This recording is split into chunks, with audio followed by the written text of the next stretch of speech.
कालभैरव आणि हरिहरेश्वर मंदिर पुण्यातून जवळपास 5 ते 6 तासावर आहे. मी सध्या आहे रायगड जिल्ह्यामध्ये आणि ही मुख्य गेट जी श्रीवर्धन गावामध्ये जाण्यासाठी जे हरिहरेश्वर मंदिर आहे, कालभैरव त्या ठिकाणी मंदिर आहे, त्या ठिकाणी जाण्याचा रस्ता आणि समुद्रकिनारी जाण्याचा रस्ता. या ठिकाणी गेस्ट हाऊस मोठ्या संख्येने आहेत आणि बरेचसे टुरिस्ट जे आहेत त्या या ठिकाणी येतात भरपूर संख्येने. आणि 31 म्हणजे 31 डिसेंबर 31ला भरपूर प्रमाणात गर्दी होते आणि एवढं सुंदर असे वातावरण आहे या ठिकाणी, हवेशीर आणि घाण अशी नाही कुठे दिसत जास्त करून. ज्याप्रमाणे लोकवस्ती आहेत पण जी टुरिस्ट लोक येतात ते लोक जास्त करून घाण करत नाही, बाटल्या कचऱ्यावर टाकत नाही आणि काही ठिकाणी कुंड्या आहेत कचरा टाकण्यासाठी. आणि हा गाव शांततेचा एक सुंदर असा गाव आहे. ही सगळी गाड्या ज्या आहेत त्या पार्किंग एरिया जे आहे, प्रत्येक ठिकाणी पार्किंग आहे, मोठमोठ्या पार्किंग आहेत गाड्या ठेवण्यासाठी. आणि गेस्ट हाऊस जे आहेत त्या ठिकाणी पार्किंग आहे. आणि हा रस्ता हा रस्ता जो गेट वगैरे दाखवली ती हरिहरेश्वर देवळाकडे जाण्याची गेट आहे. आणि इथून गेल्यानंतर पुढे हरिहरेश्वर मंदिर आहे, जे गाव श्रीवर्धन गाव आहे. या सुंदर असं आणि या ठिकाणी आजूबाजूला दुकानं आहेत, जे सगळ्या तऱ्हेचे दुकान आहे, खाण्याचं किंवा धागा असो, देवाचे फोटो वगैरे. आणि एक बंगला आहे सुंदर असा, ही पायवाट जो 10 मिनिटाची पायवाट आहे. आणि याच्या मागेच एक समुद्र आहे. या रस्त्याने जाण्यासाठी रस्ता जो आहे समुद्रासाठी, आणि दुसरा रस्ता आहे, वाट आहे पायवाट.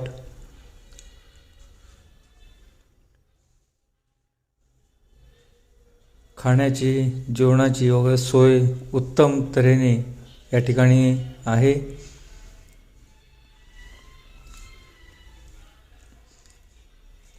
हॉटेल्स,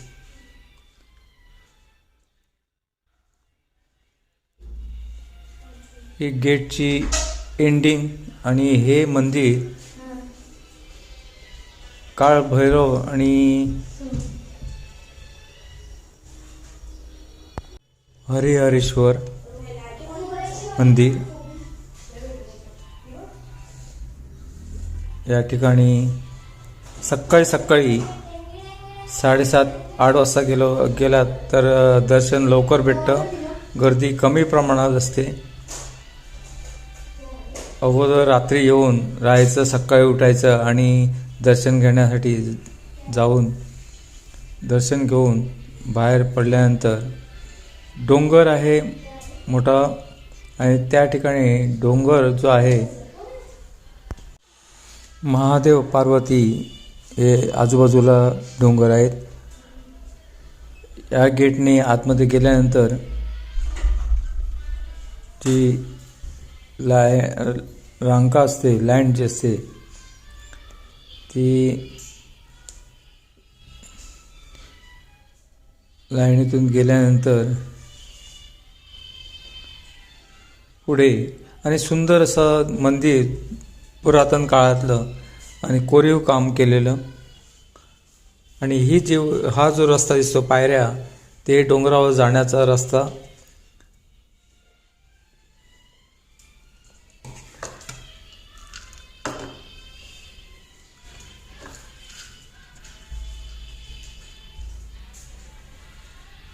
हा मागचा रस्ता, देवळाच्या मागचा भाग.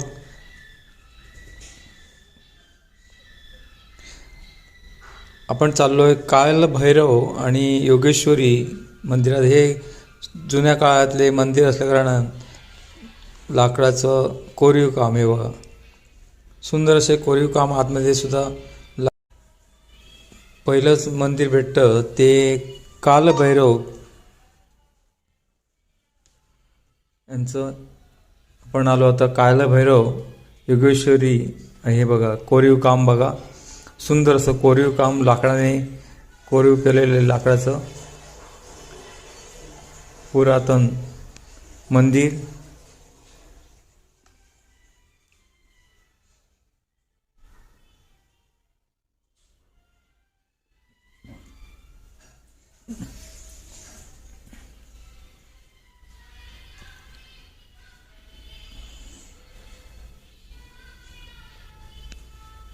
सुंदर असं वातावरण.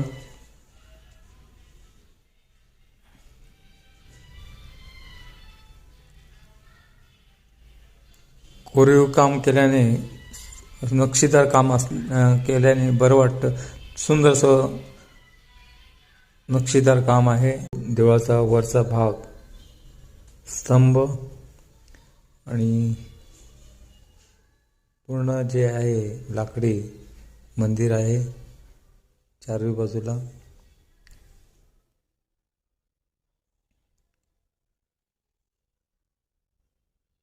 नक्षीदार दरवाजे.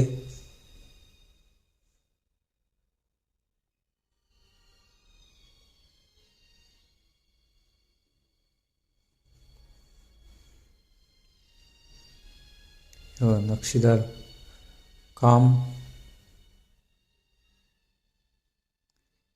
हे आहे काळभैरव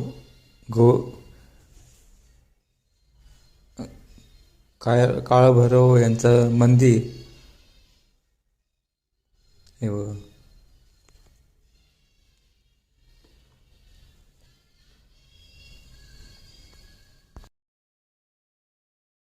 हे आता दुसरं मंदिर हरिहरेश्वर, मागच्या बाजूला असलेलं आहे हरिहरेश्वर मंदिर.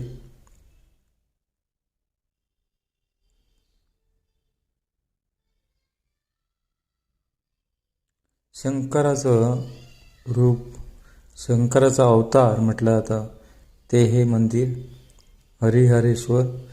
आणि बाहेरच्या साईडला, बाहेरच्या बाजूला गणपतीची मूर्ती, विष्णूची मूर्ती, नंदी.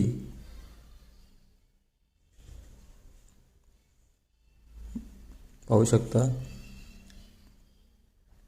हे सुद्धा लाकडी आणि पाषाणी खांब जे आहे चारही बाजूला नक्षीदार. या आतला गाभारा, या ठिकाणी महिला पण जातात, काचेतून दिसतो. आणि हा वरचा भाग देवळाचा, जो काळभैरव आणि हरिहरेश्वर मंदिर आजूबाजूला. ह्या पायऱ्या वर, ज्या महादेव पार्वती जे डोंगर आहे आजूबाजूचं, जे आपल्याला दिसण्यात येणार आहे, पाहता येणार. ह्या पायऱ्या भरपूर प्रमाणात वरपर्यंत जावं लागतं ह्या पायऱ्याने. आणि हे मंदिर आहेत काळभैरव आणि हरिहरेश्वर मंदिर. आणि त्याच्या मागच्या बाजूला समुद्र, मोठा समुद्र आहे.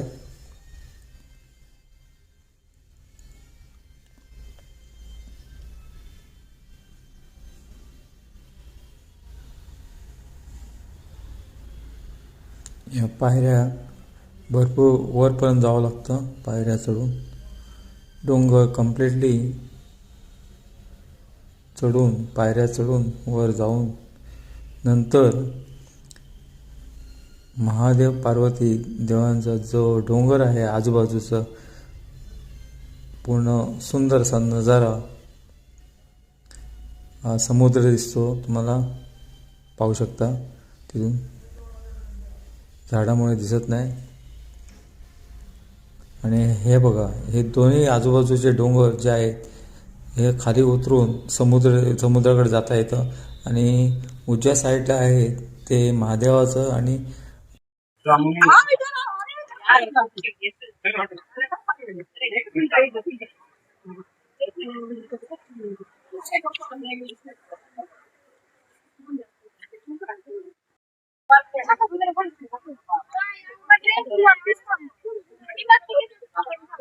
हरेश्वर आणि जो समुद्र आहे बाजूलाच तो पाहू शकता. आम्ही डोंगरावर आहे आणि डोंगरावरून तुम्हाला समुद्राचा नजारा दिसतोय.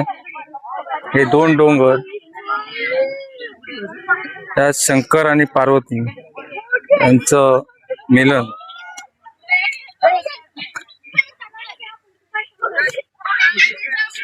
आपण आता खाली जाणार आहेत. सुंदर असा नजारा.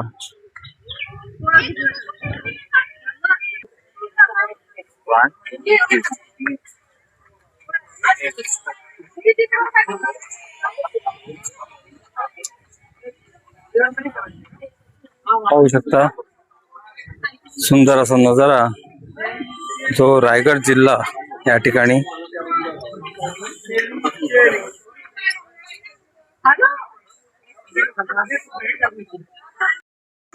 नमस्कार मंडळी, मी सूर्यकांत चोडणकर. सध्या आहे रायगड जिल्हा आणि जो रायगड जिल्हा आहे, हरिहरेश्वर मंदिर आणि मंदिराच्या बाजूला हा सुंदर असा नजारा जो दिसतो, समुद्र. जेव्हा तुम्ही हरिहरेश्वरला येणार आणि हरिहरेश्वर जे मंदिर आहे शंकराचं, त्या ठिकाणी आपण देवळामध्ये गेल्यानंतर तो डोंगर, त्या मागच्या बाजूला जो शंकराचा देव डोंगर आहे, तो वर चढला की तिथून मागच्या बाजूला समुद्र आहे. आणि समुद्र असा, ज्या ठिकाणी आपण उभं राहिलो त्या ठिकाणी जे पाषाणी दगडी आहेत आणि सुंदर असा नजारा. पर्यटक इकडे येतात आणि पर्यटकांची मोठ्या प्रमाणात गर्दी आहे आणि पाहण्यासारखं आहे सुंदर असा नजारा. आणि जे तुम्ही पायऱ्या पाहू शकता, ते डोंगरावरून खाली उतरल्यानंतर जे समुद्राकडे येतात. आणि त्याच्या मागच्या बाजूला हरिहरेश्वर देऊळ आहे प्राचीन काळाचं.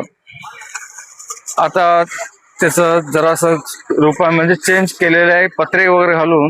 जे पूर्वीचं देऊळ जे होतं ते कौलारू, त्याच्यानंतर आता पत्रे घातलेले आहे आणि त्याच्या बाजूपासून त्याच्या आजूबाजूला आणखी वाढवलेले आहे. आणि हा डोंगर जो आहे तो शंकर आणि पार्वती दोन जे डोंगर आहे, ही पार्वती आणि ह्या साईडला शंकर, असे दोन्ही डोंगर आहे आजूबाजूला. आणि हा समुद्र जो आहे आणि त्या ठिकाणी पाहू शकता डोंगराचा भाग जो आहे तो पाहू शकता. असा एक सुंदर असा नजारा. हे आहे दगडी पाषाणी, त्याच्यापासून मूर्ती वगैरे केल्या जातात. तो दगड आहे.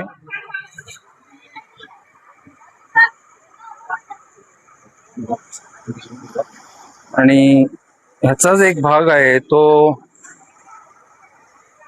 पार्वती डोंगर जो आहे त्या ठिकाणी, आणि गणेश घळ जो आहे त्या ठिकाणी.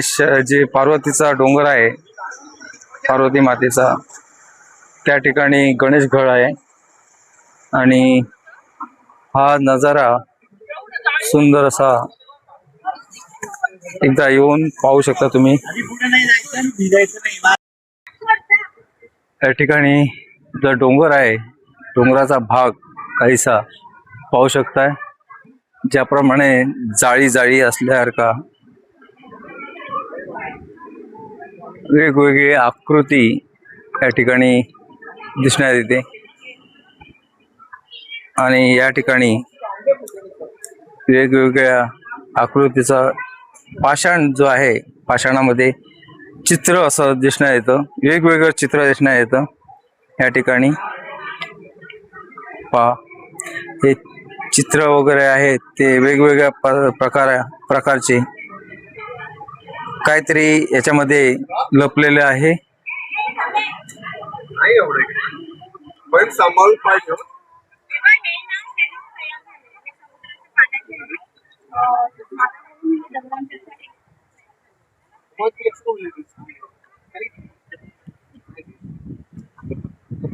या सर्व समुद्राच्या लाटा येऊन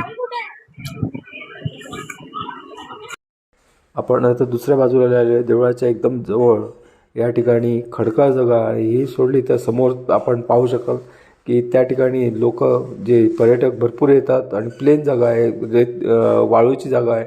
या ठिकाणी बोटिंग सोय केली जाते आणि या ठिकाणी हत्ती पण सोडली जाते. हे बघा, ही जवळ ही खडकाळ जागा जी आहे या ठिकाणी हत्ती सोडली जाते.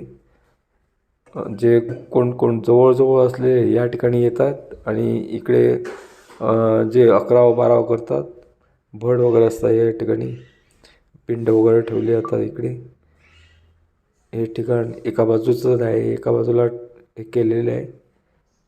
आणि हे बघा, हा एक वेगळाच भाग आहे.